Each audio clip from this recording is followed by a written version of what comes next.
tengo el enorme gusto de presentarles a Tomás Bulat, a quien estoy seguro ustedes bien conocen.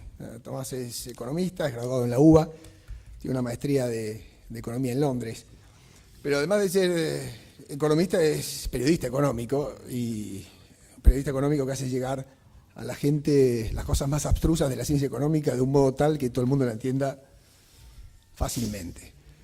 Tiene un libro recién publicado que se llama Economía Descubierta y que ya es de los más vendidos en Argentina. De hecho, hoy a las 6 lo va a presentar en el portal, justamente donde hace gala de todo ese talento para explicar las cosas difíciles de manera muy, muy fácil. Tiene premio Martín Fierro y se lo merece como gran periodista económico que es. Y yo no les voy a tomar un segundo más de su tiempo para presentarlo porque él tiene bastante por decir. Tomás, muchas gracias por venir. Un placer para nosotros tenerte acá en casa. El auditorio es para vos. Placer mío, qué introducción maravillosa. Aparte, le dije todo eso en 2 minutos, se acordó todo. ¿Qué memoria tenés? Impresionante. Este es el libro. Bueno, yo soy inquieto, así que... ¿Dónde lo prendo esto?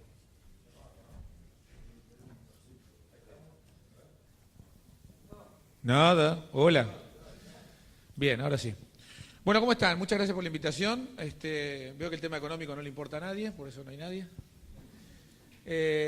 Bueno, después de la vertiginosidad de Salvador, ahora me toca a mí, así que vamos a hablar un poquito. De todos modos, la conclusión va a ser más o menos lo mismo. Catch yourself, Catherine, así que...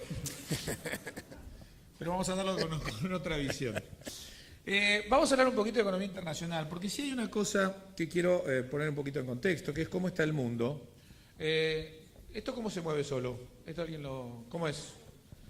¿Tenés el poder de Grayskull? Ahí está, listo, gracias. No querías dármelo, ¿eh? A ver. ¿Vos decís que funciona? Vos metés con convicción. Y mirá, esto da lucecita. Bueno, me están boicoteando un poco, pero está todo bien. A ver. No. Mira, esta. ¿Vos lo lograste, Salvador? ¿Vos lo lograste? El dedito. Nada, ¿eh? Nada. Ahí está. Ahí está el dedito. Bueno, vamos a ver un poco de situación internacional. Préstame para iluminar aunque sea. Estos son algunos datos de cómo está la economía internacional que básicamente tomé de la revista The Economist. Estos son algunos países que seleccioné al azar, o sea, al azar nada, los elegí yo. ¿Cuánto crecieron? Y se ve que, digamos, Alemania creció 0,9 y este año crecería 0,4, Francia que creció 0,1 caería 0,2, España que cayó 1,4 caería 1,7, Italia que cayó 2,1 caería 1,7 y Grecia que cayó 6,8 caería 5,5. Es decir, a esta altura del partido, como verán, Grecia más que la cuna de la civilización es el cementerio. Estados Unidos creció 2,2, crecería 2, Japón de 1,9 1,6, China estaría igual en 7,8, India quizás un poquito más, crecería 6,2, Brasil la proyección todavía le da 3, va a ser menos, va a ser 2,5 o quizás un poquito menos, y Rusia de 2,1 crecería 2,8. Viendo esto, la pregunta es si el mundo está, y tuvimos una crisis internacional que se nos vino encima, la respuesta es sí, no. ¿Ustedes qué opinan viendo estos datos? ¿El mundo está en crisis? ¿Quién dijo sí? A ver, seguro que es descendiente de italiano, griego o español. Porque si hay un descendiente de chino, no está en crisis. Un descendiente de hindú tampoco está en crisis. El problema está que como los argentinos descendemos del barco, sobre todo europeo, si a Europa le va mal, ¿al mundo cómo le va? Mal, pero eso es la versión nuestra. El tema está que lo cierto es que a Europa le va mal y al mundo no le va mal. Y el tema es, ¿por qué? Porque Europa ya hace bastante tiempo, en realidad el mundo, ya no lo miramos de lo que pasa de acá para arriba, sino el mundo lo miramos básicamente lo que pasa de esta línea para ¿dónde? Para abajo. Lo importante ahora, obviamente, esto del azar, esos 4 países son los famosos BRIC, que en realidad ahora ya son los BRIC porque se incluye Indonesia, que es el país que nuevamente está creciendo mucho, y tiene la módica suma de unos 260 millones de habitantes. Es decir, el mundo ahora crece en función de lo que están abajo y no de lo que están arriba. Y Europa, que en el año 2008 era el 25% del Producto Bruto Interno Mundial, o sea, todo lo que se producía en el mundo, el 25% de Europa, este año no llega ni al 20%. Y en el año 2020 no va a llegar ni al 15%. Es decir, que Europa, evidentemente, en el mundo va a ir perdiendo, ¿qué? Espacio. ¿Quién lo va ganando? Básicamente, Asia. Es decir, el mundo está volviendo a la normalidad. ¿Qué es lo normal? Geografía de 5º grado. El continente más grande del mundo es Asia. El más habitado del mundo es Asia. El que tiene la mayor cantidad de recursos naturales es Asia. El más importante en la economía del mundo tiene que ser Asia. En la historia de la humanidad, el continente económico más importante fue siempre Asia. China. ¿Cómo Europa? ¿Los fenicios de dónde son? ¿Quién inventaron los números? A ver, este pibe Marco Polo, ¿lo ubican a Marco Polo? Mira, ustedes venían a hablar del dólar y hablo de Marco Polo. Los jodí. ¿Qué hizo Marco Polo? Venecia se fue a China. ¿Qué trajo de China? Fideo. Fideo, muy bien. Ese es un tano que sabe bien su origen. ¿Viste? No te le duele, si no. Las especies. Chicas, la seda, la pólvora, el papel. ¿Dónde estaba la civilización en esa época? En China. China tenía 200 millones de habitantes en esa época. Europa tenía solo 10. Cuando Inglaterra hace el primer relevamiento, en el 1800, el 50% de lo que producía el mundo lo producía entre China e India, que tenían casi el 60% de la población del mundo. China tiene 5.200 años de historia como imperio. Todo imperio cada tanto tiene que una pequeña baja. Con los mongoles tuvieron sus años de baja. Y después con una cosa que se llamaba Europa, que son los últimos 150 años. ¿Pero qué son 150 años en 5.200 años de historia? Lo que pasa es que son nuestros 150 años. Pero todo vuelve a la normalidad. La normalidad es que el continente más grande del mundo, que tiene la mayor cantidad de habitantes del mundo y tiene la mayor cantidad de recursos naturales del mundo, se convierta en el continente económicamente más importante del mundo.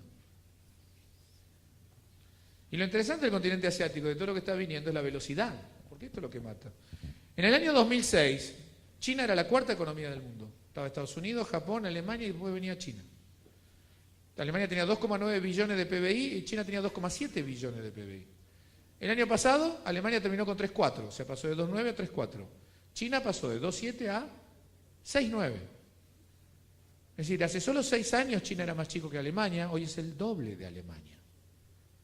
Y en el 2021 va a ser más grande que ¿quién? Que Estados Unidos. Y en el 2050 va a ser el doble de Estados Unidos. Y la segunda economía más grande del mundo después de China, en el 2050 va a ser India. Después Estados Unidos. Después Brasil. Después Indonesia. ¿Sabes? Va a estar México. Después va a estar Alemania. El continente que más crezca este año va a ser Asia, seguramente. O si no, ¿quién le va a estar peleando la punta? No, como continente. India es parte de Asia. África. África viene creciendo al 5,5% anual en los últimos años. Después América del Sur. Después Oceanía. Después América del Norte. Y por último, Europa. Este es un mundo que cambió. Y nosotros seguimos y nos cuesta el cambio. Entonces la soja sube y baja en función de qué dato de la economía norteamericana sube o baja la soja. De si tiene sequía o no tiene sequía. Pero ¿sobre qué dato de la economía en general de China sube o baja el precio de la soja? Si el PBI, por ejemplo, de China no crece tanto, ¿qué pasa con el precio de la soja? ¿El precio del petróleo? Se cae. Chicos, el precio del oro, el dato industrial de China dio mal y el precio del oro bajó $200 en un día. ¿Quieren saber el valor de las commodities? ¿Qué economía tienen que mirar? La China. Y eso es nuevo. Y eso es lo nuevo. Entonces, claro, ustedes, por ejemplo, ¿quién es el principal comprador de soja del mundo? China. El que va a ser el gran comprador de soja en el mundo va a ser China. Entonces, por supuesto, todos ustedes saben el precio de la tonelada de soja en yuanes. ¿Cómo no? ¿Quién le compra la soja a ustedes? ¿Y por qué lo saben en dólares? Por el mercado futuro. Pero si querés hacer un trending, la tendencia. Porque el yuan, ¿qué pasó últimamente con respecto al dólar? Se revaluó. Y se va a seguir revaluando. Muy interesante cuando uno mira todo el precio de la soja y lo ve subiendo, subiendo, subiendo en dólares, como lo mostró Salvador, ponelo en yuanes. No tiene el mismo comportamiento.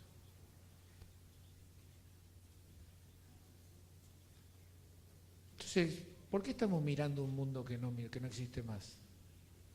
Ustedes como padres responsables evidentemente llevan a sus hijos a estudiar inglés. Muy útil, ¿eh?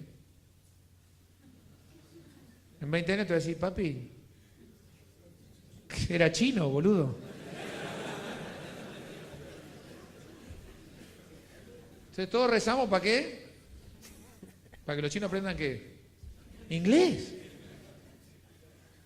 Pero el problema es que el idioma más hablado del mundo es el chino. ¿Sí?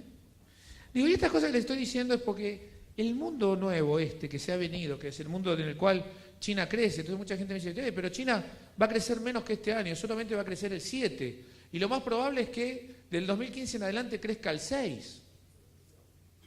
Y sí, pero ¿sabés lo que es crecer el 6 con el tamaño que tiene la economía china ahora? Porque el 6 de hace 10 años de China no era mucho, pero 6 de China hoy, ¿qué es? Un montón. Y 6 después del 2015 es un montonazo. Es obvio que un país no puede mantener tasa de crecimiento del 10% durante mucho tiempo. China lo mantuvo de una manera increíble. Obviamente va a ir disminuyendo, pero el actor más importante del mundo económico se llama China. Antes nosotros decíamos, hey, Estados Unidos estornuda, ¿y nosotros qué? Nos resfriamos. Hoy los Estados Unidos tienen fiebre. ¿Y la región cómo está en general? Saquemos Argentina, porque Argentina después se inmola sola, pero digamos. ¿Pero cómo está? Bien. Ahora, ¿China estornuda?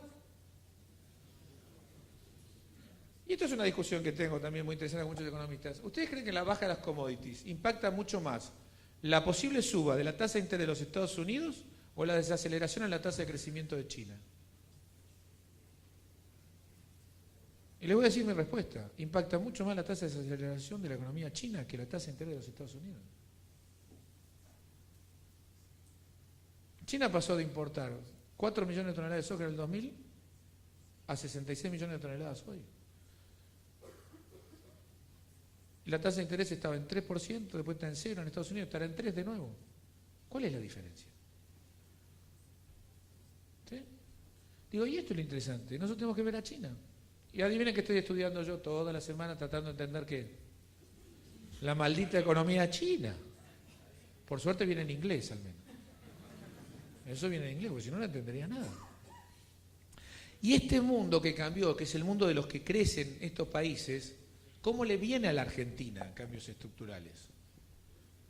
Bien no, espectacular. Porque para colmo somos el 8º país más grande del mundo. Pero el 44% en población.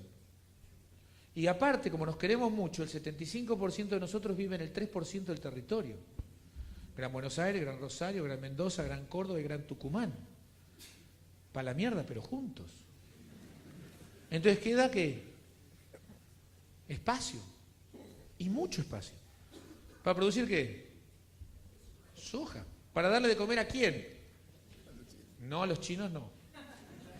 A los chanchos. Que todos saben cuántos chanchos tiene China. No saben cuántos chanchos tiene China. ¿Y cuántos pollos? ¿A quién le venden la soja a ustedes? 700 millones de chanchos. 4.500 millones de pollos tiene China. Y lo que hay que ver la demanda futura de soja tiene que ver con la proyección de chanchos de China y de pollos de China. No es que le ponen más soja. Tampoco comen milanesa de soja, que es horrible. ¿Ok? Y entonces en la Argentina le viene bárbaro. Entonces, de los 200 países que hay en el mundo, todos los países comercian, venden y compran alimentos. Pero ¿cuántos son los países en el mundo de los 200 que hay que venden más alimento de lo que compran? ¿Cuántos son exportadores netos de alimentos? 10 países. Argentina es uno, eso muy bien. Ahí bien, pibe. Estados Unidos. Son 23. Lo normal del mundo es que importar. India produce alimentos a lo pavote. Tiene un pequeño problema. Tiene 1.240 millones de personas que alimentar. China produce alimentos a lo pavote, pero tiene ¿qué? 1.350 millones. ¿Argentina produce alimentos? Sí. y solo tiene 40. Si nosotros tuviéramos la misma densidad poblacional que algunos países asiáticos, nuestra población tenía que ser más de 400 millones. Y ahí seríamos, ¿qué? Importadores de alimentos.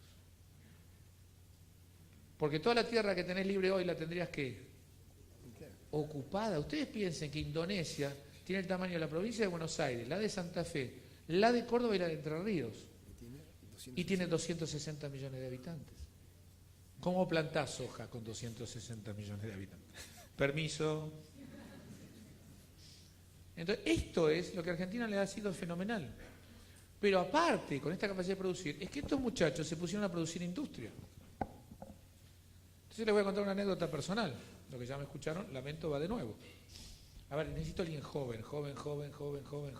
¿Quién tiene menos de 30? Vos. ¿Sí? ¿Tu nombre? Diego, no, vamos a hablar de Diego. Diego, mira, corrí agosto del 91 y yo ahorrando pesito por pesito me di mi gusto y me compré mi 386. ¿Qué me compré? Es un hijo de puta.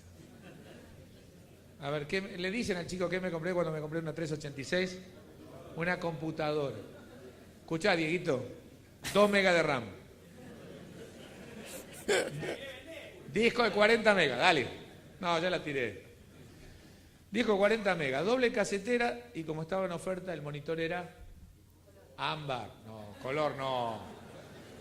Pará, tenía que... Era ámbar. Me costó $1.599. La tonelada de soja del 91 estaba a 150. El sillón necesitaba casi 11 toneladas de soja para comprar la computadora. Me compré una computadora el año pasado, una Lenovo, acá en Argentina, te estoy hablando. 2 GB de RAM, disco de 250 GB, que yo, $400. La tonelada de soja el año pasado estaba a 550. O sea, necesitaba una computadora y media para comprar una tonelada de soja. O sea que en 20 años de necesitar 11 toneladas de soja para comprar una compu, de la cual vos te reís, hoy necesito una compu y media para comprar una tonelada de soja. ¿Y el mundo qué hizo? Cambió. Digo, los que peinan más canas, acuérdense, años 80, tienen que clavar algo, poner algo en la pared y necesitan una perforadora para hacer un agujero en la pared. ¿Quién tenía una agujereadora en los 80? ¿Viste? O si no, la del tío que iba dando vueltas. Hoy, ¿quién no tiene una moladora al pedo que tu mujer dice, ¿para qué compraste esa porquería que no usás? Bien, igual que yo, casi todos. Porque ¿cuesta cuánto? Es más, yo tengo hasta caladora. ¡Ah! Por ahí está.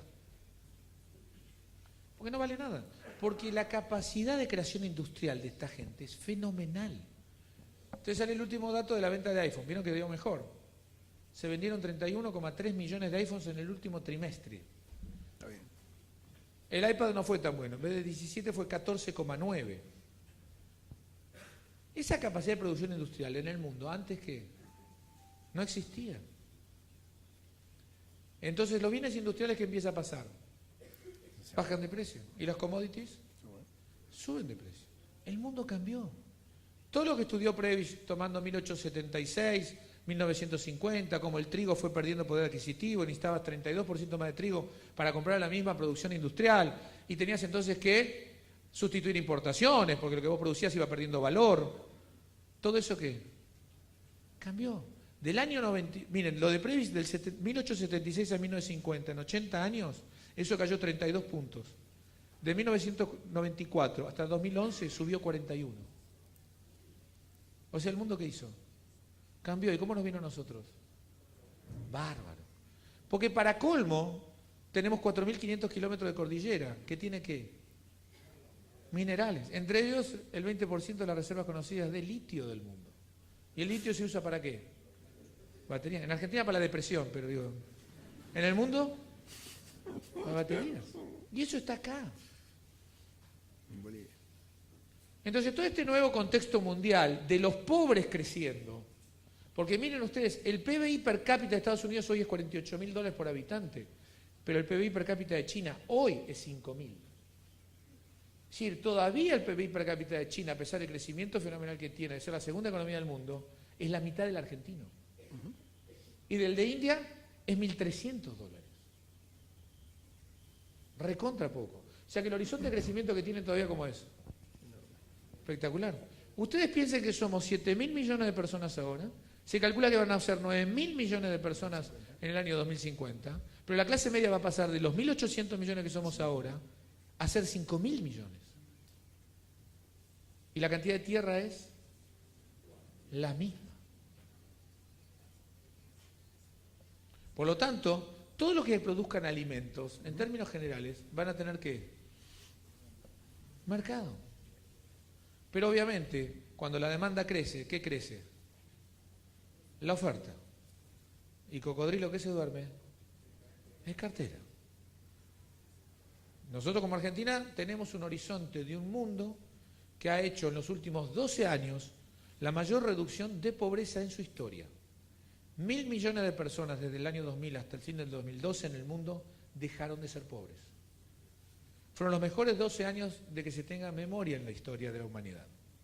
Obviamente la mayoría concentrado en Asia. Pero toda esa gente está empezando a consumir y está afectando a todos los continentes. Entonces, ¿cómo le viene a nuestra región en general? Y le viene muy bien. Miren América Latina lo que ha crecido. Argentina 1,9, Brasil, Chile, Colombia, México, Venezuela, Perú. Este año crecería Argentina 3, Brasil 3, Chile 4,7, Colombia 4,3, México 3,2, Venezuela 0,2, Perú 6,1. ¿Cómo está la región? ¿Y cómo le fue en esta década a la región? ¿Cuál fue el país que más creció de América Latina Perú. en estos 10 años? Perú. Perú. ¿Cuáles son los países que más crecen? Chile, Colombia, México, Perú. ¿Qué tienen en común? ¿Para dónde miran? Al Pacífico. ¿Dónde está la economía más dinámica de América Latina? ¿En el Pacífico?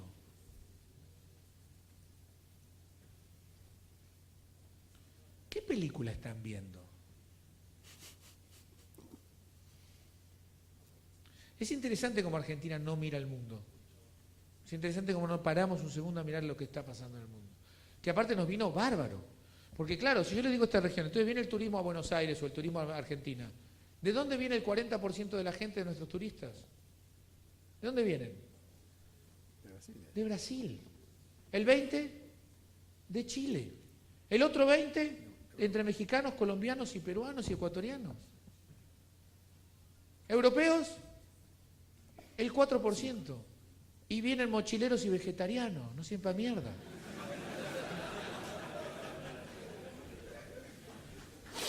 Ni jabón.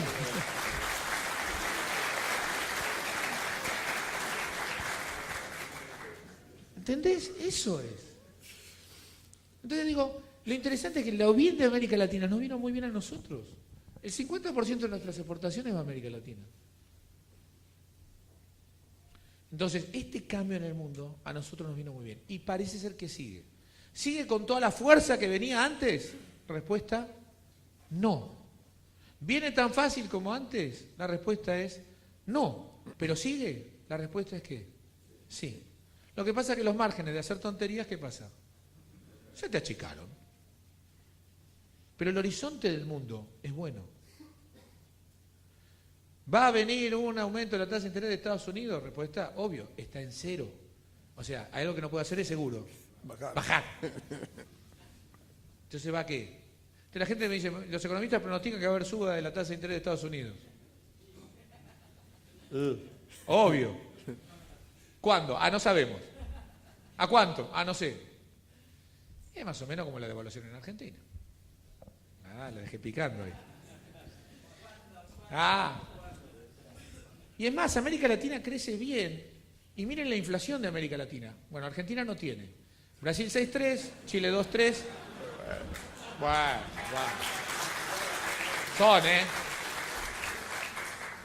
Brasil 6,3, Chile 2,3, Colombia 2, México 4, Venezuela 29,4. Ya tiene 35 en realidad Venezuela. Perú 3,7. Es decir, a excepción de Venezuela y algún que otro país, el resto no tiene inflación. Y no tiene casi desempleo. Miren, México 5, Perú 5,2, 5,7 Brasil, 7,7 Venezuela. Colombia es el más alto, 10,2. Es decir, con América Latina en general con desempleo bajo. Es decir, América Latina también está en una muy buena década. ¿Y el horizonte que tenga los próximos años cómo va a ser? Bueno. ¿Tan bueno como le fue los últimos años? No. Pero bueno. Uy, Perú no va a crecer al 6. No, el propio Perú está pensando que no crece al 6. ¿Va a crecer a cuánto? Al 5. Colombia, ¿qué calcula? Que va a crecer al 3,5. Chile, ¿qué calcula? Que va a crecer al 4,5. Uy, qué crisis, papi. Y esto es lo interesante. Es decir, estamos ante una situación internacional que va a ser más compleja, pero nada más. Entonces, Tomás, vos me decís, bueno, pero Tomás, mirá, el futuro, el mayo del año 2014, la soja está a $440. ¿Y cómo es el precio de $440 para la soja? Espectacular. Pero ese es tu problema. No es el problema de la soja. Entonces yo escuché a mucha gente diciendo, no, porque el precio de la soja está muy bajo. $450 la tonelada es muy bajo. Haceme el trending los últimos 10 años del precio de la soja. Pero tenés retenciones, tenés retraso cambiario. Bueno, pero ese no es el problema de la soja. Ese es tu problema. Porque si no, nos explica cómo hace solamente 2 años Sudáfrica casi no hacía soja y ahora va a ser posiblemente el año que viene 3 millones de hectáreas de soja. La soja no es el problema. El problema sos ¿qué? Vos. Pero es muy interesante cómo la Argentina rápidamente agarra y dice, che, pero ¿cómo la soja no está a 550? ¿Qué guacho lo de afuera? Bueno, che, no va a haber sequía todo el tiempo. Entonces, eso es interesante. Entonces se está planteando, y yo estoy viendo que se está planteando un escenario internacional como totalmente adverso, cuando un escenario que no tenga tasa de interés internacional 0, y un escenario en el cual la soja no valga 600, es lo normal. Lo anormal, y que no dura mucho, es una tasa de interés internacional en 0 y una soja en 600. El que arma un escenario de que su país va a crecer o su negocio va a crecer con tasa de 0 y con soja de 600, Houston, tenés un problema, hermano. ¿Estamos? Entonces, ¿el escenario internacional es un escenario de crisis? No. ¿Es un escenario de precios excepcionalmente altos? No. ¿Es un escenario de precios altos? Sí. Si la soja baja a 350, ¿y si llega a 170 como en el 2001? Ahí sí. Pero no es el escenario que estamos viendo nosotros tampoco. Entonces quiero cambiar un poco esta reversión, porque si no, ¿qué es lo que te impide ahora que no haya una tasa de interés en 0 por mucho tiempo más o no haya soja de 600? Y que la capacidad de hacer boludeces es más chica. Y de eso vamos a hablar. Por eso entramos al fascinante mundo de... si quieren. ¿Sí? ¿Se entendió el tema internacional? Estamos, Los economistas nos gusta dar... Porque, como todo economista nosotros necesitamos vivir de nuestro curro. Entonces, si yo te asusto, ¿qué pasa? ¿Me contratás? Te digo, boludo, no te calenté, está todo bien. ¿Qué pasa? No me venís a ver. No, ¿qué hace un buen mecánico cuando le llevas el auto a arreglarlo? Te arregla algo y ¿qué te hace? Te deja algo, pará después. Alguno tiene que vivir. Por suerte, entonces lo internacional yo creo que no nos deja demasiado. Pero tranquilo. Así que soy bueno, pero en el internacional total está este. Bueno, esta es la economía argentina. ¿Cómo está la economía argentina hoy? Bueno, estos son los datos, obviamente, porque si uno mira los datos de inflación, ¿de dónde los saca? Del INDEC. ¿Okay? Pero miren lo interesante, tomen lo del INDEC y lo del Congreso, porque cuando uno compara 2012 contra 2011, lo que podés ver es que enero te fue más alto, en febrero igual, marzo más alto, abril igual, mayo más alto, junio igual, julio igual, después agosto más alto, septiembre más alto, octubre más alto, noviembre más alto, diciembre más alto. O sea, aún según el propio INDEC, la inflación del 2012 fue más alta que la del 2011. Y veríamos, mirá, octubre 0,8, noviembre 0,9, diciembre 1, enero 1,1. Por lo tanto, la inflación no solo era más alta, sino que estaba, ¿qué? Acelerándose. Lo mismo me mostraba la inflación del Congreso, 1,8, 1,8, 2,1, 2,6. O sea, esta inflación, tanto el 1,1 como el 2,6 fueron los más altos de hace muchísimo tiempo. Es decir, la inflación se estaba acelerando. Entonces, ¿qué hicimos? ¿Qué hizo el gobierno? Si el control falla, después de un control, ¿qué viene? Congelamiento. Entonces viene el congelamiento. Es un congelamiento medio raro, porque en realidad tanto no te congela, pero sí es cierto que hizo con la inflación que desacelerara. Y esto se mide, mire, tanto en el INDEC como en ¿qué? En la del Congreso. Claro, el congelamiento terminó en mayo. El problema del congelamiento, que después del congelamiento, ¿qué viene? El descongelamiento. Entonces, ¿la inflación qué pasó? Ya en junio fue más alta, y en julio, ¿cómo va a ser? Bastante más alta. ¿Ok? Pero en términos generales, lo que nosotros sabemos es que la inflación, ¿qué pasa? ¿Está qué? Subiendo. En Argentina la inflación no está igual. No está bajando, ¿está qué? Subiendo, no espiraliza. Pero viste como en Argentina, decir, che, ¿cuánto es la inflación? No sé, boludo, 23, 27, da más o menos igual. ¿Viste? Dilma Rousseff, la inflación se le fue a 6,59 anual, que es 0,09 más de lo estimado, y llamó a una reunión de economistas, ¿viste? Hizo una suba de tasa de interés, porque se le fue 0,09. En Argentina, ¿qué decimos? No sé, boludo, 23, 27. No es lo mismo 23 que 25, y no es lo mismo que 23, 25 y 27. Porque lo que te están dando es la tendencia que creciente. Entonces, la inflación en la Argentina llegó ¿para qué? Para quedarse y para subir, no para bajar. O sea, el año pasado nosotros tuvimos que la economía, que venía creciendo al 8 en el 2011, creció prácticamente nada el año pasado, y la inflación, sin embargo, ¿qué hizo? Subió. ¿Eso se llama qué? Estanflación. ¿Cuál es el problema de la estanflación? Que vos ya, enfriando tu economía, no bajás la inflación, porque la economía ya está ¿qué? Fría. Ahora bien, si la economía recupera, ¿qué pasa con la inflación? Sube. Y de hecho la economía este año, ¿cómo viene en relación al año pasado hasta ahora? Y según el INDEC, excepcional, a tasas chinas. Perdón. 7, 8. ¿Lo ven? Dato que nos llamó a todos la atención, porque con esto pagan cupón PBI. Si alguien tiene bonos de cupón del PBI, son Gardel. Pero lo cierto es que a un Ferrer te da 5,5. O sea, la economía argentina en el primer semestre, ¿cómo le fue en relación al primer semestre del año pasado? Mejor. ¿Por qué? Tuvo 6 millones más de toneladas de maíz, tuvo 9 millones más de toneladas de soja, 9 o 10. Tuvo más producción automotriz, porque el primer semestre del año pasado la industria automotriz le ha ido muy mal. Por lo tanto, ¿qué? Esos dos sectores ya te explican buena parte de la reactivación. Y anduvo mejor la economía argentina. Y no fue casualidad. Y ahora vamos a ver que no es casualidad que este semestre haya ido mejor. Obviamente ahora viene el segundo semestre. El problema es que la soja ya ¿qué? Ya no hay más. Maíz, no hay más. La producción automotriz ya se compara con el segundo semestre del año pasado, que ya había sido ¿qué? Bueno. Por lo tanto, el segundo semestre no pinta tan bien. Pero lo vamos a dividir, nosotros vamos a dividir sobre, la Argentina, saben, tiene el mediano y el largo plazo. La economía argentina. El mediano plazo es agosto, 11. Claro. Largo plazo, octubre 27. Después, agárrate Catalina. Y este es el punto, digamos. La economía creció y la economía creció. Y hay que decirlo sin ningún problema. ¿Cuánto? No. El problema no es que crezca, el problema es que tan sustentable es el crecimiento. Digo, de hecho es un buen dato. Ahora bien, a pesar de que la economía tuvo un crecimiento relativamente chico, cuando uno compara el desempleo, tiene este problema, que el desempleo creció en la Argentina. El desempleo empieza a crecer, tanto porque crece la cantidad de gente que busca laburo, como que el empleo no crece. Y de hecho el empleo privado neto no crece hace 1 año y medio.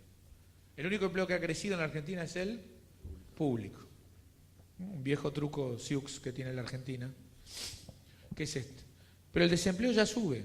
Ahora dice que salió el dato, la Presidenta, todavía no lo tenemos nosotros oficialmente, dice que es 7,2. Hay que ver cuál es la razón, si es baja en la actividad o si es creación de empleo. Pero lo cierto es que si la Argentina crece al 2% o 3%, la creación de empleo es que casi inexistente. Por lo tanto, el desempleo ya solamente sube. Entonces, ¿cómo está la situación argentina hoy? Con inflación creciente, con una tasa de actividad un poquito más alta que la del año pasado, pero con un desempleo creciente también. Ahora, ¿por qué está pasando todo esto? Y el tema es que post-octubre, o sea, post-Catalina, hay 5 problemitas boludos a resolver. El déficit fiscal, el déficit energético, la expansión monetaria, el descalce financiero y el atraso cambiario. O sea, Lo interesante de esto es que estos pequeños problemas se generaron básicamente, o sea, se manifiestan fuertemente en los últimos 2 años. O sea, la economía argentina fue una entre el 2003 y mediados del 2011 y es otra de mediados del 2011 en adelante. No es la misma economía argentina, porque están estos pequeños cositos. Vamos a verlo rápido. Viene a explicar la parte fiscal. Chicos, les cuento, es un embole la parte fiscal. ¿Ok? Es momento de dormirse o de bostezar. ¿Cómo viene la recaudación? Acaba de salir julio, no lo tengo todavía, salió ayer. Recaudó 80.000 palos más acá julio. La cosa es que la recaudación venía en 406.000, 7.000. El anual va a ser cerca de 840.000 millones de pesos. El gobierno nacional. Si sumás las provincias más los municipios, vamos a estar en 1.1 billones de pesos de recaudación. Lo que cualquiera de ustedes factura, digamos. Esto va a ser el 41,8% del Producto Bruto Interno de la Argentina. 10 puntos más de PBI que el promedio histórico de la Argentina. Va a ser por 4º año consecutivo la mayor presión tributaria de toda América Latina y vamos a estar 7º en la mayor presión fiscal del mundo. O sea, si alguien tiene la sensación de que paga muchos impuestos, no se preocupe, no es sensación. Los 2 cambios importantes que uno tiene que ver es esto. Uno, ¿cuál es el impuesto más importante? Y uno mira rápido y dice cuál es. El IVA, ¿lo ven? Pero miren, aportes personales 43.400, contribuciones patronales 63.500, sumás 107, más 3, más 4, 111, casi igual que el IVA. Pero ojo, el 15% de esto es la retención en la 4ª categoría de los trabajadores. Es decir, 14.000 más. Por lo tanto, por primera vez en la historia de la Argentina, no, porque fue el año pasado la primera vez, y esta es la segunda, el impuesto más importante del Estado es el impuesto al trabajo. Y esto no pasó nunca antes. Si una economía aparte tiene problemas para generar empleo, que le pongas tanto impuesto al trabajo, ¿qué pasa? Ahora, Houston, we have 2 problems. ¿Se ve? Y el otro punto es que mi amiga, las retenciones que son el derecho de exportación son absolutamente insignificantes. 28.000 millones lleva recaudado hasta ahora sobre 406.000, por lo tanto es el 7% de la recaudación total. El 55% de eso es todo el complejo sojero, con lo cual es el 4% de la recaudación total. Todo el fideicomiso chino que se está armando del trigo, se calcula que la retención por trigo va a ser 300 millones de dólares, es decir, unos 1.700 millones de pesos. ¿Sí? Cuando uno calcula que la AFIP recauda 840.000 millones de pesos y trabaja 256 días, y dividís, te da que la AFIP recauda 3.500 millones de pesos por día. Es decir, que todas las retenciones del trigo son 4 horas de trabajo de la AFIP. La gente me pregunta, ¿vos sacarías las retenciones del trigo? Sí, es una pelotudez. Insignificante. ¿Sacaría las retenciones? Insignificantes. ¿Eran importantes en el 2008? Sí. ¿Eran importantísimas en el 2003-2004? Sí. ¿Son importantes hoy? No. Si la economía se cerró. ¿Cuál es la relevancia impositiva que tiene el campo hoy? ¡Qué silencio! Se quedaron pensando.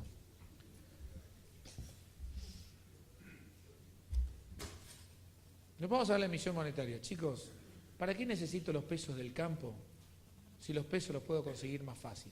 ¿Cómo los consigo más fácil? Imprimiendo. Ahora, ¿el campo es fundamental en qué? En dólares. Por eso cuando uno me pregunta, ¿pero vos seguirías con las retenciones? Si yo no le doy las retenciones, ¿cómo se siente el campo? Gardel. Va a producir más. Va a moverme más. Voy a recaudar un poquito más. Y aparte me va a dar ¿qué? ¿Y qué necesito yo ahora? Dólares. ¿Los pesos qué pasa? Se consiguen fácil. Y es muy interesante porque la economía siempre es una película. No es una foto. Entonces no se queden con las fotos. Las retenciones no son más importantes.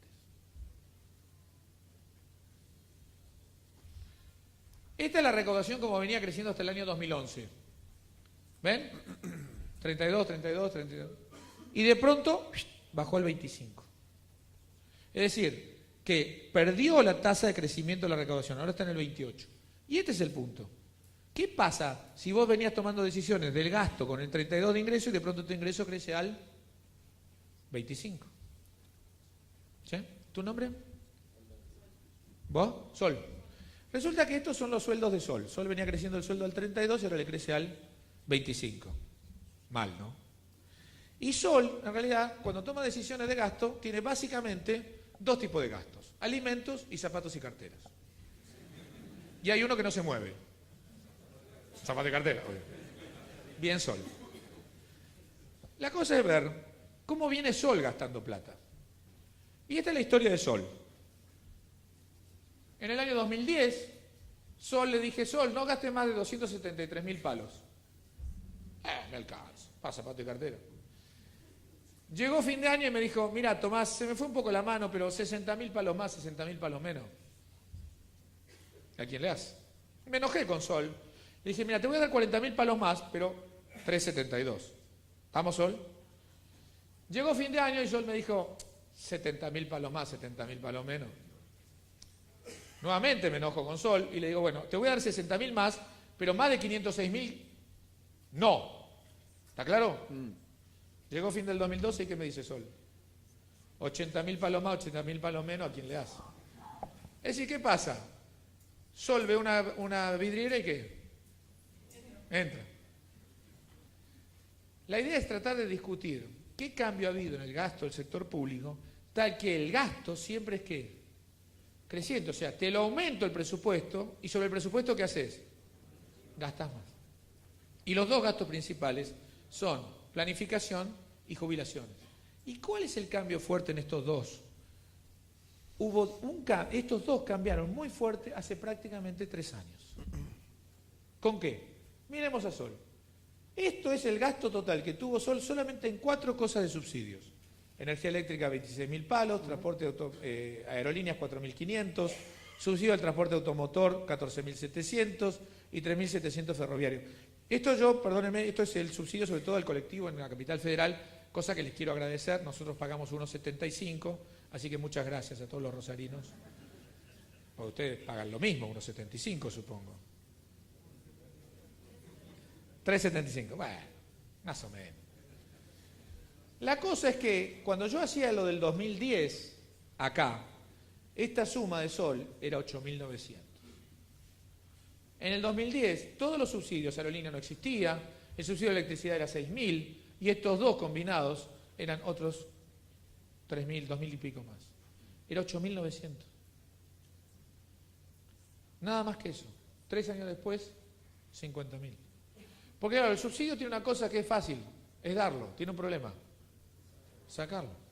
Entonces, ¿qué hice con Sol? Sol le dije: mirá, no te voy a dar 25.900 este año, te voy a dar 24.000 para que gastes, ¿ok? Entonces le di 24.000 a Sol. Perdón. Vamos. 24.000. Pero a mediados de julio Sol me lleva gastado ¿cuánto? Todos los subsidios ya son 33.000 a mediados de año. Por lo tanto, esto se va a ¿cuánto? 66.000 por lo menos. O sea que de 50 sube a 60. Es decir, que la lógica del subsidio, ¿qué es? Y el problema es de hace 3 años, que el subsidio existía siempre, pero antes era esto del presupuesto y hoy es esto del presupuesto. Entonces, cada desfasaje que me hace Sol, ¿qué hace? Un agujero grande. Y el otro cambio tiene que ver con este. Hace 2 años y medio se modificó las jubilaciones. Y todos los marzos y septiembre, ¿qué pasa? Se ajustan automáticamente.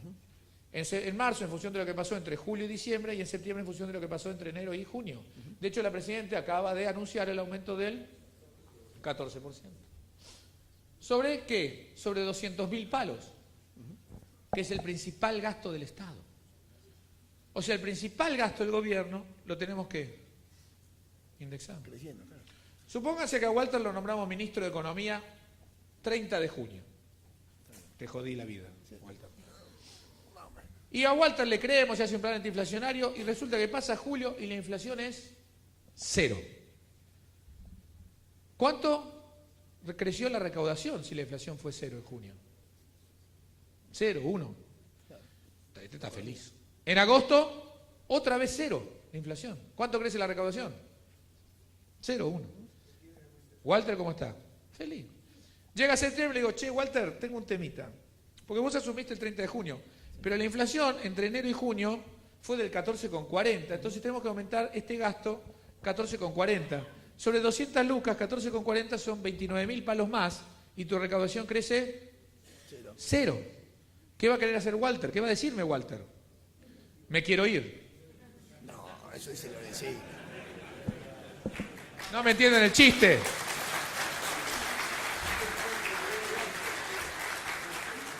Lo entendieron. Les hace acordar a alguien.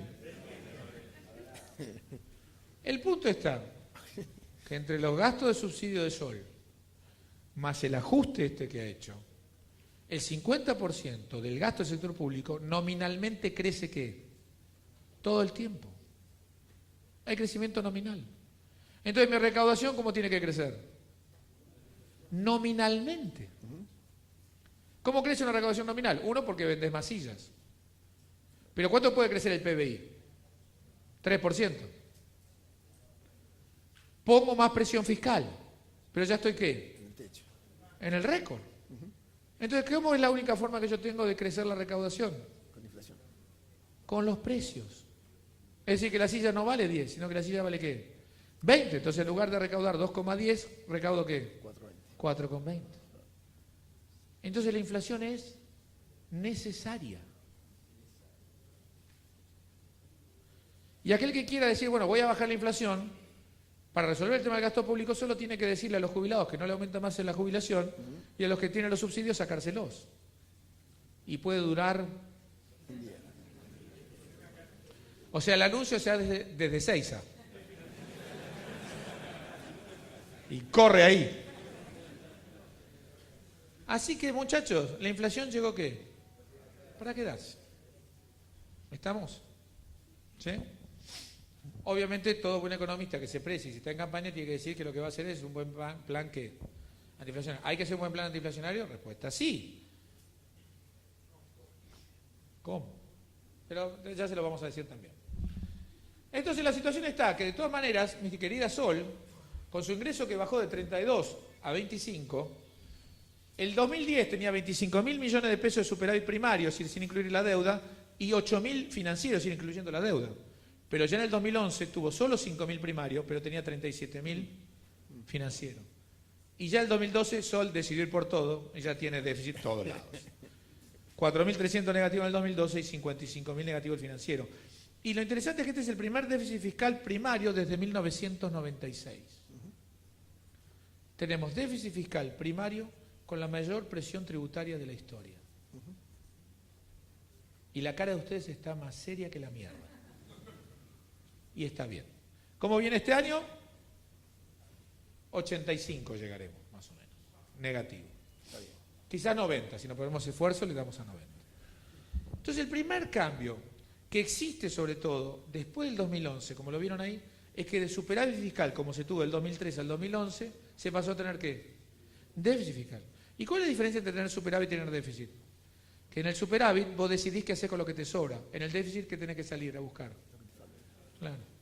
Entonces esto es como un papá que le aumentan el sueldo, llega, le regala una Barbie a la hija, le regala un MP3 al hijo, una cartera a la mujer. Él se compra una tablet al pedo para jugar al Candy Crush. ¿Varios? Sí, se hacen los boludos, sí. ¿Entendés? La compré para trabajar, meta Candy Crush. El papá como lo queremos todo. Escena un año después, le sacaron todas las horas extras. La nena quiere un pantalón, le dice que no. El nene quiere salir, le dice que no. El amor familiar, ¿qué pasa? Cierto. Acá pasa lo mismo, digamos. El amor entre esto y esto es distinto. Pero no es el único cambio. El otro cambio es este, el déficit energético. Esto es las exportaciones en el año 2011 comparado con el 2010 en dólares. ¿Lo ven? Miren, crecían 34 la exportación de productos primarios, 25 la manufactura de origen agropecuario. Esto es pellet y aceite de soja. La industrial 23, pero la energía cayó 1. Pero en general las exportaciones, ¿cómo crecían? Bárbaro. Sí. ¿Y las IMPO? crecían también, espérense. Opa. Todas 23, una creció ¿qué? 110. Y este fue el cambio. En el año 2010 nosotros exportamos por 6.500 e importamos por 4.400. 2.100 millones de dólares de superávit. El año 2011 exportamos por 6.400, importamos por 9.400. 3.000 millones de dólares de déficit. Primer déficit energético desde 1994.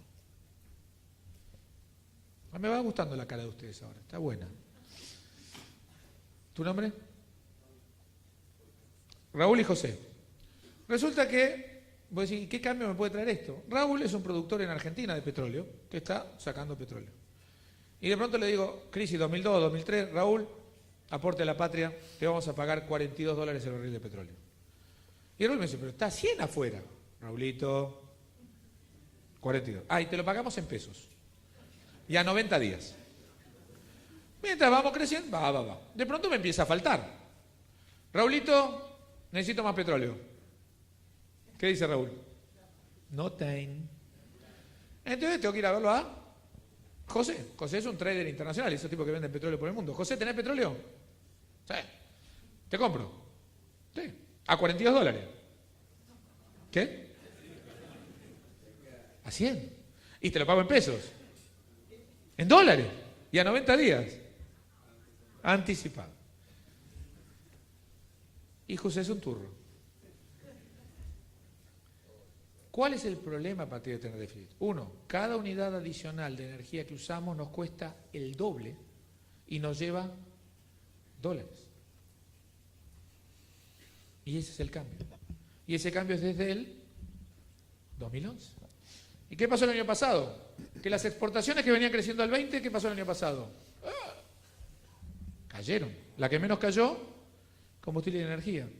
Y las importaciones cayeron todas. La que menos cayó, combustible y energía. Claro, la economía prácticamente no creció el año pasado, por lo tanto la importación fue prácticamente igual y el déficit fue igual, 2.900 millones de dólares de déficit energético.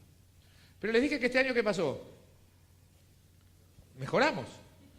Y un país que crece un poquito más, ¿qué necesita? Energía. ¿Cómo están las Expo?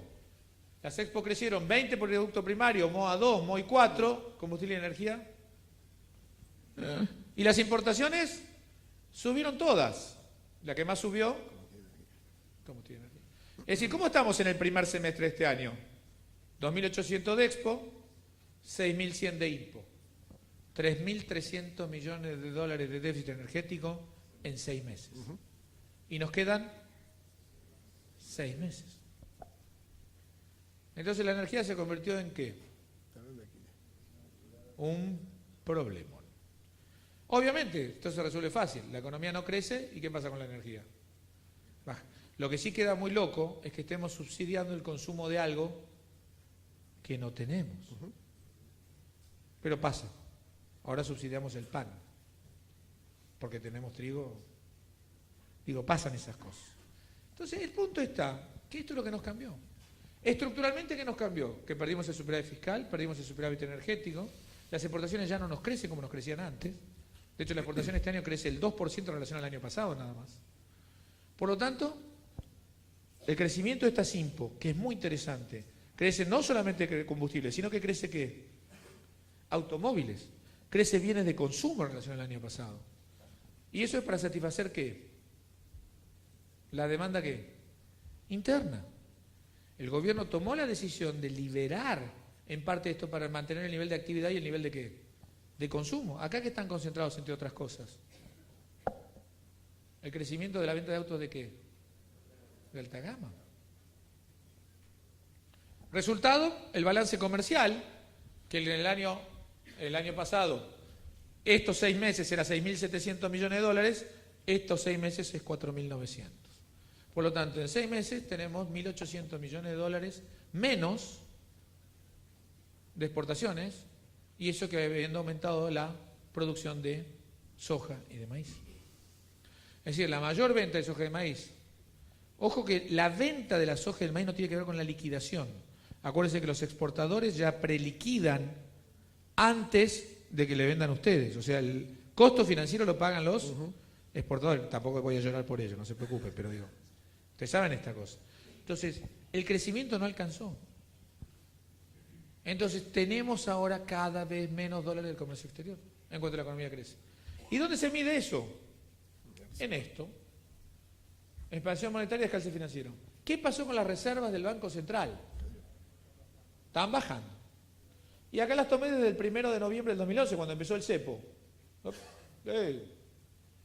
Y es muy interesante, bajaron 47.200, pago de deuda, el gobierno la trató de mantener, pago de deuda, la trató de mantener, pago de deuda. Comenzó el año y el gobierno cambió la decisión. ¿Qué dijo? Vamos a mantener el nivel de actividad económica, porque el año es ¿qué? Electoral. Entonces, todo el tiempo que hablaba el gobierno de la reserva, la importancia de la reserva, la importancia de las reservas, este año ¿qué pasó? No hay más importancia de reservas. Entonces las reservas decidieron bajar. Esto es lo que está financiando ¿qué? La mayor ¿qué? Actividad económica. Porque el largo plazo es octubre. Entonces, ¿cómo va a seguir esto de acá hasta octubre? Baja.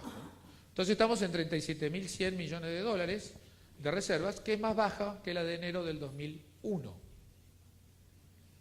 Me gusta ponerse es al pedo el dato, pero no importa. Pero ¿qué quiere decir eso? Ahí hubo un cambio de política. Este año hubo un cambio de política. Las reservas ya no son relevantes. Obviamente, el primer semestre es el semestre bueno donde están las reservas. ¿Cómo va a venir el segundo? Para abajo. ¿Qué pasó con la emisión monetaria? ¿Qué creen? ¿Cuánto? ¿Poquito? Mucho. 66. De 190.000 a 323.000. Está bien. ¿Qué pasó? ¿Cuál es el cambio estructural en todo esto? Que bien, cuando yo empecé acá, cuando empezó el gobierno acá, 47.200 por 4,20, que era el tipo de cambio de ese momento, te da más o menos 195.000 millones de pesos. Y la base monetaria era 198, estabas más o menos ahí. Ahora haces 37.100 por 5,50 y te da 208.000 Sí, contra 3 y pico. contra 3,23. Es decir, desde el 2011 perdiste las reservas. Ya no tenés superávit fiscal, no tenés superávit energético, no tenés reservas que te crecen, y no tenés exportaciones que te crecen y no tenés reservas. Y la cara de ustedes está poniéndose cada vez más linda. Y lo interesante también es que la cantidad de plata circulando de la gente, porque esto es la base monetaria, incluye la plata circulando de la gente más los depósitos de los bancos en el Banco Central, creció 73. O sea, de 130.000 a 230.000. 100.000 millones de pesos más. 1.000 millones de billetes de 100. Está bien. No sé cuántos kilos, pero calcúlenlo. Y este es el punto. Ahora bien, si esto creció tanto, si la base creció 60, los depósitos en los bancos, ¿cuánto crecieron? No tanto. 40. La cantidad de plata de la gente creció 70, los depósitos 40. Eso quiere decir que un argentino ve un banco y huye, y que la economía se está poniendo ¿qué? Negra. Negrita. Muy bien, Walter. Y aceleradamente negra.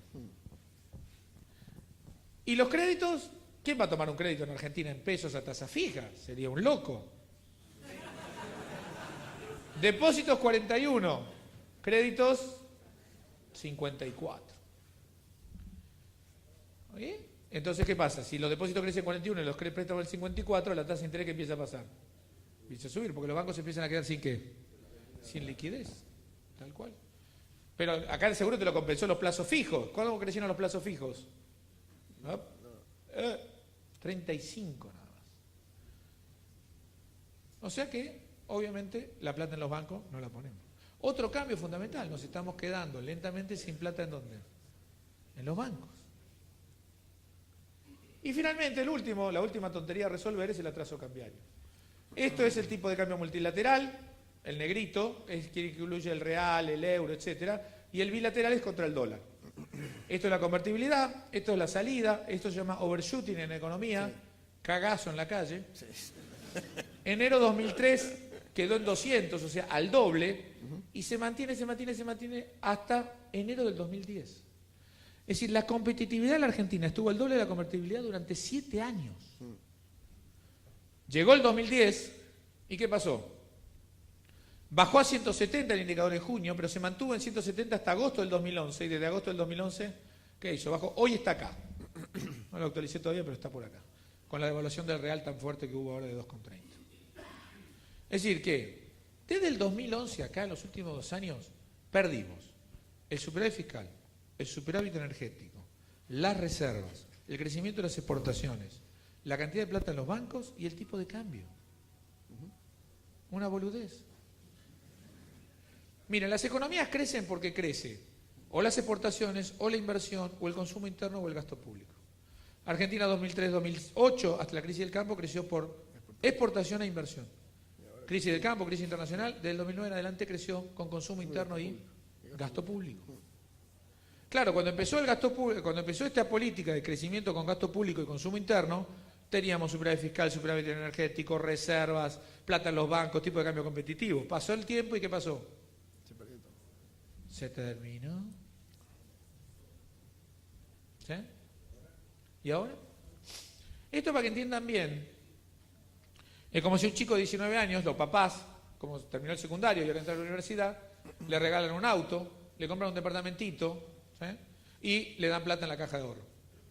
3 años después, ¿cómo está el autito? Ya, ¿el departamento? ¿Y la caja de ahorro?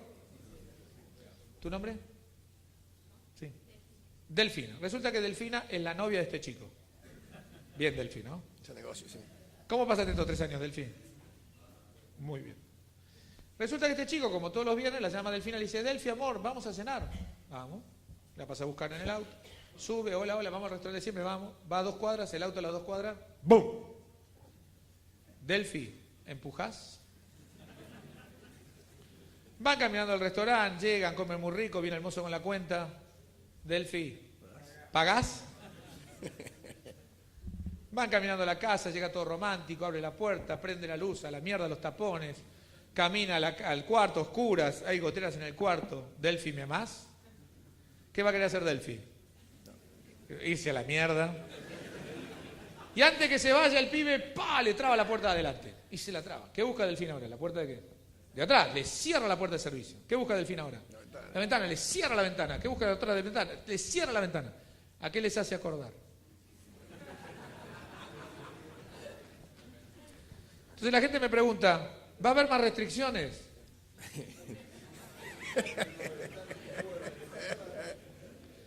Entonces, esta anécdota tiene varias cosas. Uno, ¿cómo la pasamos hasta el 2011? Bien. Pero no funciona más. No, porque no funciona más. Y el tema está, ¿cuál es mi interpretación? Yo, el novio 19. Delfina es una desagradecida. No me agradecés los años que pasamos bien. Te he crecido. Sos una turra.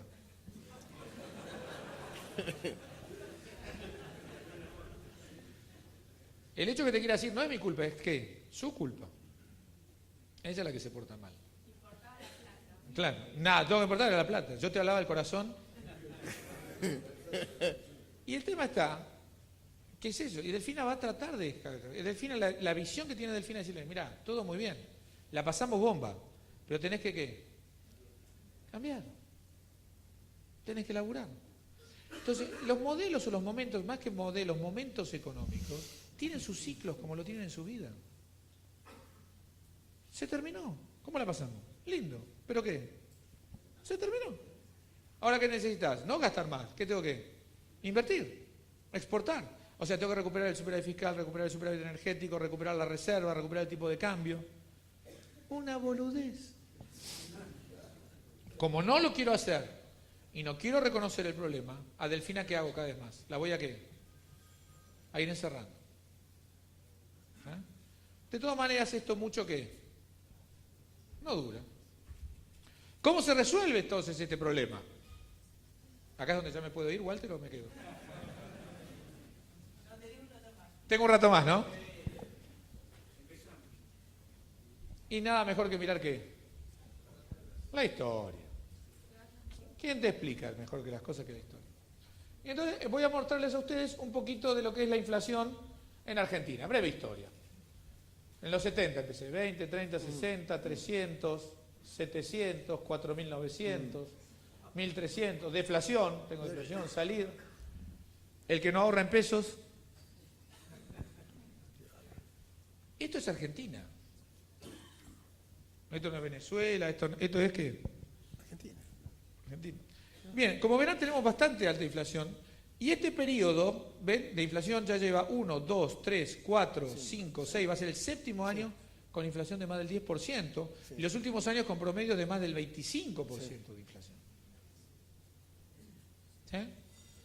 Hay una definición básicamente internacional, nosotros hablamos de alta inflación cuando un país lleva más de 3 años consecutivos del 10%. Eso es una guachada internacional para jodernos, digamos. Pero este es el punto. ¿Qué otro periodo tenía inflación? Alta, pero más o menos estable en todo esto que están viendo. Y son los 70. ¿Lo ven? Sí. Miren, 73, 43% de inflación, 74, 40. Si lo sumamos me da 80. Sí, a la mierda. Esta es la otra historia de inflación argentina, que es la base monetaria. ¿Cómo se emitió dinero? Tenemos el 4.435 del 89, pero también tenemos el menos 21,5 del 2001. Cuando se iban los dólares, por lo tanto desaparecían los pesos. ¿Y qué empezó a aparecer? ¿Se acuerdan? No se hagan lo que no pierden memoria. Era obvio que iban a aparecer algo, porque la economía sin dinero no funciona. Pero en el 73 la emisión creció 120 y en el 74 82. O sea, 200%. Y la inflación era 80. El año siguiente se emitió 200 más. O sea, si sumamos los 3 años me da 400. La inflación era 80. 400 menos 80, 320. La inflación del 75 fue 330. O sea, la emisión en el 75 fue 196, pero la inflación fue 335. ¿Por qué? Porque cuando vos vas acumulando más emisión que inflación, en algún momento o la tasa de emisión baja a la inflación o la inflación va a la emisión. A ver, asignémosle probabilidades en Argentina. Que la emisión converja a la inflación. ¿Qué probabilidad le dan? 0, 1. Bien, Delphi le dio 1%. Que la inflación vaya para arriba. 27 más 23, 50 más 25, 75. La emisión, 36 más 36, 72 más 40, 112. Obviamente, comparado con el Rodrigazo, que era en 2 años 200 contra 80, esto que en 3 años es 110 contra 75, ¿qué es? Nada. Pero de todos modos son 40 puntos que estás juntando en la mochilita. ¿Y este año cómo viene? 10 puntos más. O sea que va juntando en la mochila inflación ¿qué? Futura. Entonces la inflación del año que viene va a ser más alta. ¿Está claro? ¿Sí? Muy bien.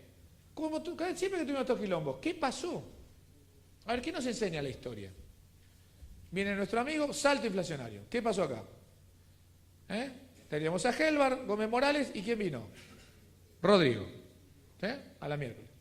Viene acá la tablita de Martínez II. Acá subió. ¿Quién asumió acá? Lorenzo. Llegó. Famosa frase. ¿El que apuesta al dólar? Pierde. A la mierda se fue todo. Acá baja de nuevo. ¿Por qué esta baja inflación? Mayo del 85. ¿Qué pasó en mayo del 85? Plan austral. Gran devaluación en mayo. Y salta de nuevo todo. Acá baja de nuevo la inflación. ¿Qué es lo que sucedió acá? Convertibilidad. Gran devaluación y ajuste en marzo del 91. Y acá salida la convertibilidad. O sea, cada vez que hay una... ¿Se ve? Muy bien. El tema es el Rodrigazo, lo de Lorenzo Sigó, el austral, la convertibilidad, la salida de la convertibilidad. ¿Qué tienen en común? Obviamente la devaluación. Segundo punto en común. Cadena nacional, viernes a la tarde, fin de semana largo. Si es enero. O sea, los ajustes son no organizados, no racionales, son ¿qué? A lo argentino. ¡Pum! ¿Okay? Otra lección. El gobierno es el de Perón. El ministro de Economía cambió a Rodrigo. Esto es el gobierno militar, cambió el ministro de Economía. Esto es Alfonsín, cambió el ministro de Economía, que entró Zurril. Esto es Menem, que cambió el ministro de Economía, entró Cavallo. Y si de la Rúa no hubiera renunciado, este era el gobierno de la Rúa. Es decir, los grandes ajustes son en los gobiernos, no en los cambios de gobierno. ¡Ah! ¡Qué carita! Ninguno de los planes fuertes de ajuste fueron en cambios de gobierno. Los hacen los gobiernos. Y este gobierno no va a ser la excepción. ¿Qué es lo que cambia? El ministro de Economía. Y este ya se quiere ir.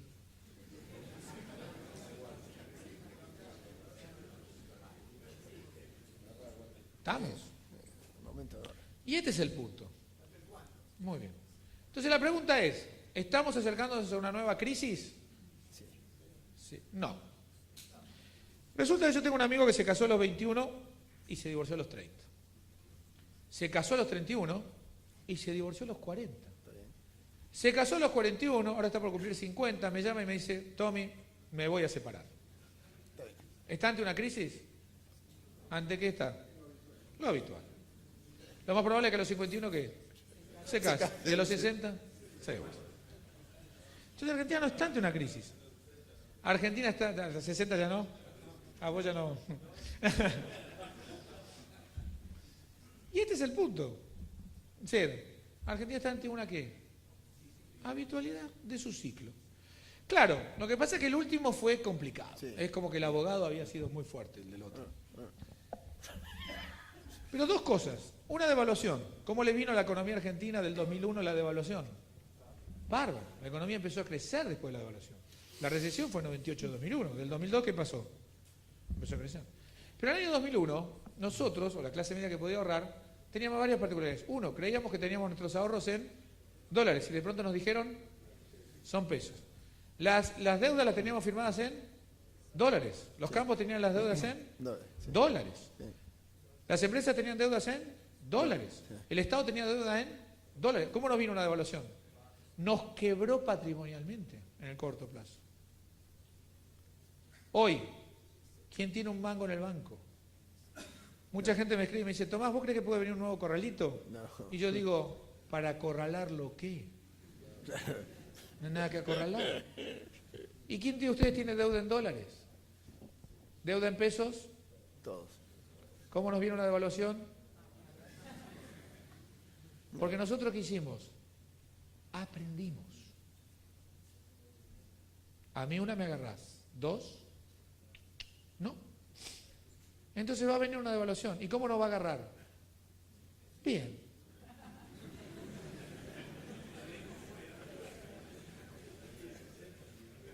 El mundo es muy interesante porque el mundo en realidad habla mucho sobre Argentina y me consultan entre otras cosas a mí. Porque claro, los mundos normalmente de una crisis buscan una oportunidad y Argentina de una oportunidad hace una crisis. Entonces eso como que llama la atención.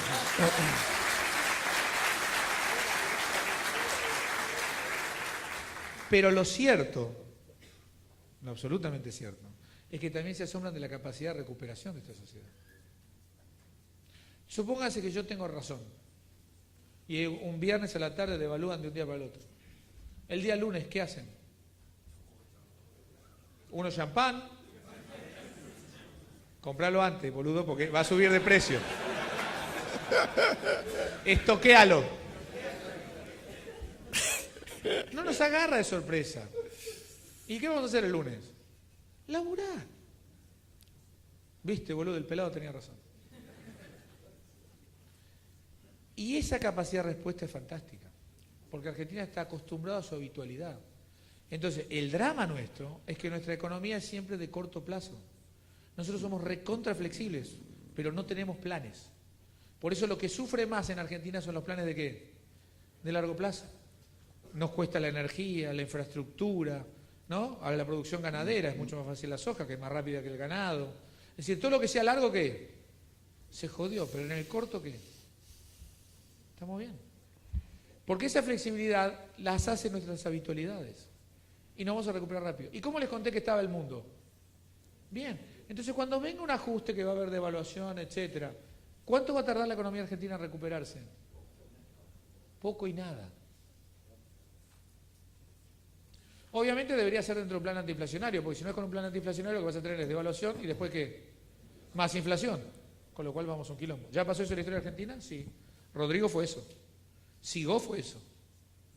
Ni Austral ni convertibilidad fueron eso. Ni la salida de convertibilidad fue eso. O sea, no significa que devaluás y el mundo se soluciona. Si vos devaluás sin plan, la inflación, ¿qué pasa? Sube.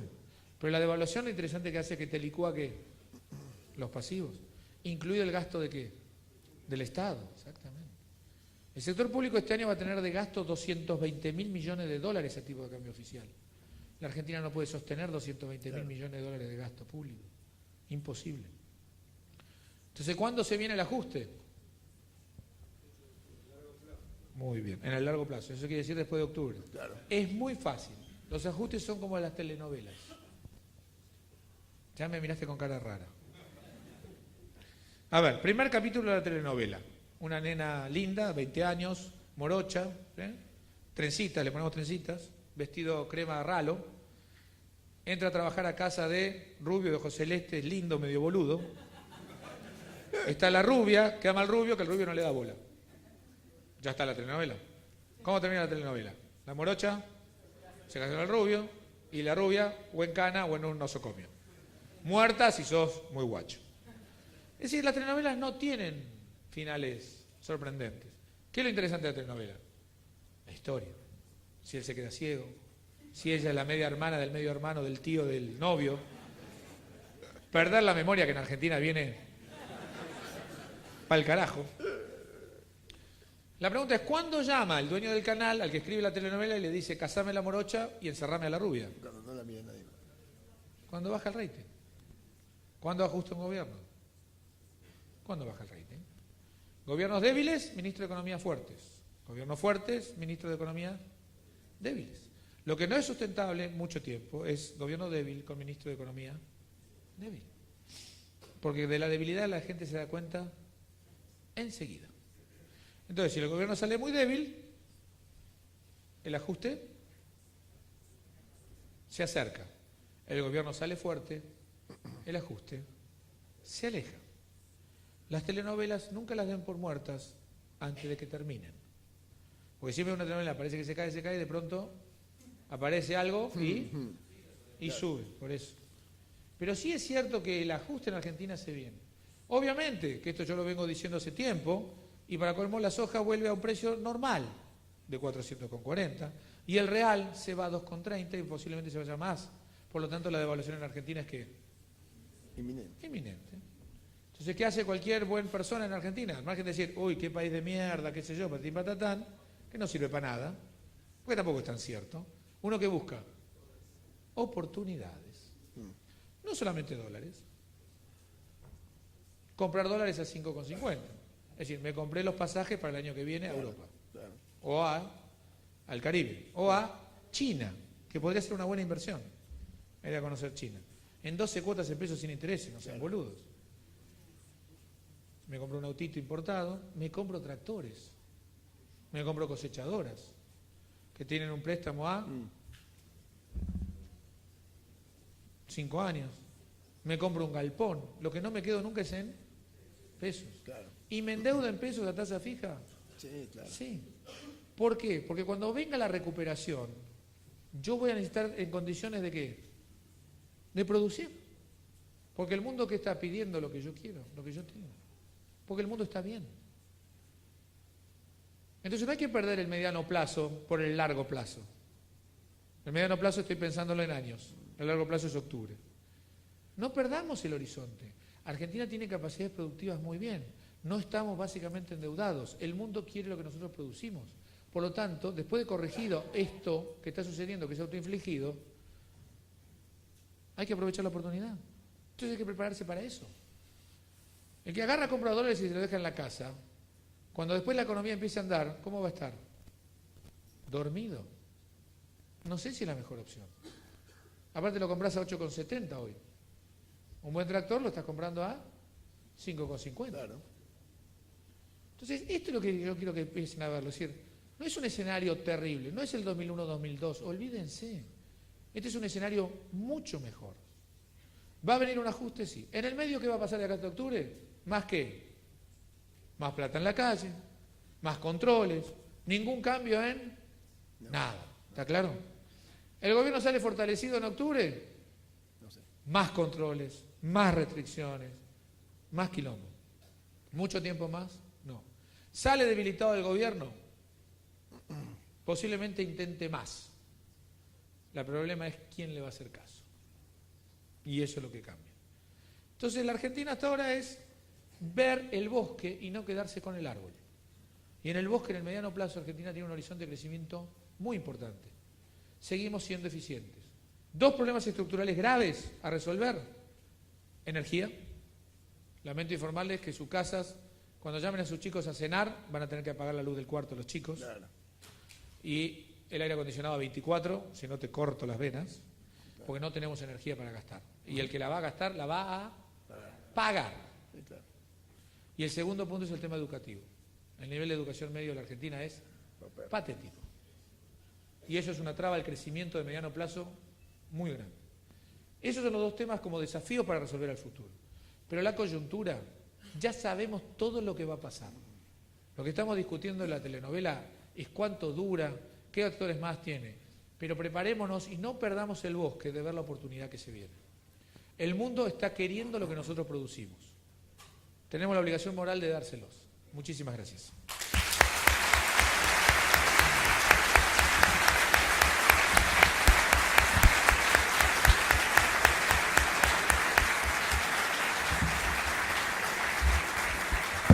Un minuto más. Bueno, muy bien.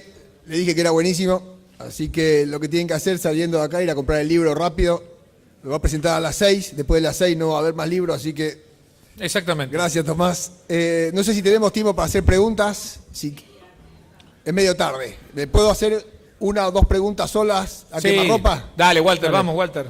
Una pregunta política y una pregunta económica. Los argentinos están preparados para todas las crisis, pero en economía te enseñan que los agentes descuentan lo que va a venir. Sí, señor. Entonces, esto va a venir, se tiene que acelerar si va a venir. Porque, sí, señor. ¿Por qué está tan ordenado y esto no desagua más rápido? Si no, mira, y te voy con la política y ya... subsidios parece que hay a la energía, pero hay subsidio a los planes, hay subsidio a las empresas con la economía cerrada, hay subsidio a los pasajes 550, hay subsidio a los autos de alta gama. Cuando vos tengas un ajuste, ¿cómo salís de una estructura de subsidios que termina siendo hasta salario subsidios, ¿no? Bien, la primera, te respondo la primera. Voy a preguntarte la segunda. Primero, los subsidios no son todo lo mismo. Los subsidios energéticos y el transporte se van a tener que ir eliminando. Los subsidios tipo asignación universal por hijo, no. Y es más, lo vas a tener que subir en el corto plazo. Por una red de contención social que la vas a necesitar. Lo que sí haría con la asignación universal por hijo es ser más exigente respecto a la contrapartida de educación y salud. Es decir, ¿por qué? Porque aparte lo vas a necesitar, porque necesitamos, si queremos que este país crezca, necesitamos gente que tenga más cabeza. Entonces, ya que le estás dando plata, al menos que tenga la contrapartida, porque lo vas a necesitar. Entonces, yo los subsidios a la energía eléctrica, al auto, a todas esas cosas los elimino. El subsidio de la asignación universal por hijo, no. De hecho, yo creo que lo subiría. Obviamente hay que ponerle algunos controles y restricciones y decir, si no cumplís la contrapartida, lo tenés que sacar. Es decir, que este es el punto. O sea, la idea no es mala, el problema es cómo se implementa nuevamente. Entonces, eso lo seguiría. Lo otro, ¿por qué esto no se cae tan rápido? Primero, no hay crisis financiera. Las crisis financieras son las que rápidamente se te mueven sobre la economía, porque no hay sistema financiero. Número 2, decidiste liquidar las reservas. Argentina acumuló reservas y ahora decidiste liquidarlas. Y los colchones de reserva te bancan un poquito más. Vos perdiste 10.000 millones en 20 meses. Podés perder otros 6.000, 7.000 más. Después no más. Entonces, ¿eso qué te da? Un poquito más de tiempo. Pero no más del 2014. Definitivamente no más del 2014. Ahora bien, la respuesta política tiene que ser un plan antiinflacionario. Si no, lo que vamos a estar es en una carrera de evaluación, precios. Y en esa carrera de evaluación, precios, nada que no hayamos vivido en Argentina. De todos modos, la devaluación va a ser más fuerte que los precios siempre. Porque el salario medio de los argentinos en dólares tiene que bajar. Porque la productividad argentina no da para bancar estos salarios que tenemos en dólares. ¿Por qué? Porque la productividad media de la economía argentina es mala. No tener rutas, lo transportar por camiones, o sea, cosas delirantes. Hasta que vos no mejores la productividad, los salarios medios de la economía argentina no pueden ser más elevados que el promedio de América Latina. ¡Qué silencio! no le tengan miedo al ajuste que se viene. Yo uso la palabra ajuste. No le tengan miedo al ajuste. Vean la oportunidad que se viene después del ajuste. Que ustedes no solo van a ser, entre comillas, beneficiarios. No va a ser fácil tampoco, pero van a tener un rol muy importante en la recuperación de la economía argentina. La economía argentina, si el campo no anda bien, no anda bien. Si el campo anda bien, la economía argentina anda bien. Y eso, más allá de cualquier gobierno. Y yo por eso puse esto, de mirar toda la historia de la Argentina, porque no quiero centrarlo en este gobierno. Hay una cosa que es muy fuerte. La gente en la Argentina piensa que este gobierno es más fuerte de lo que es. En la última encuesta de Poliarquía, el 32% de la gente piensa votar este gobierno, pero el 64% de la gente piensa que el gobierno va a ganar. Y todos los gobiernos con los cuales este tiene afinidad ideológica, como fue Chávez, Correa, Evo Morales, todos modificaron la Constitución.